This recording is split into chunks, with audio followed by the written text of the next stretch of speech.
Welcome to our channel. How to maximize the speed of your router. Place router in the center of your home. Always position your router in a central location so the Wi-Fi signal can reach every corner of your house without weak spots. Keep the router elevated. Place your router on a higher shelf or wall mount, because signals travel better when the device is not placed on the floor.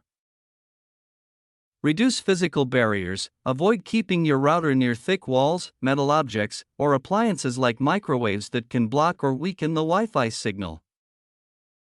Regularly update the firmware. Check for software updates on your router and install them to improve speed, stability, and overall security of your network.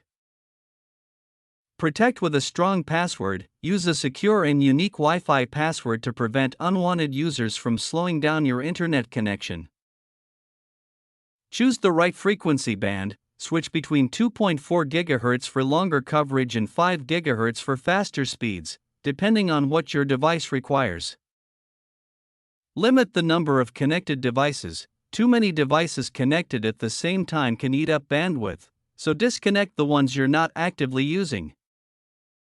Use wired connections for heavy tasks. For gaming, streaming, or work tasks, connect your computer or console with an Ethernet cable for maximum speed. Restart the router frequently. Rebooting your router once in a while helps refresh the connection and solve temporary speed issues. Upgrade to a modern router. If your router is old or outdated, replace it with a new high-speed model that supports the latest Wi-Fi technology. Thank you for watching.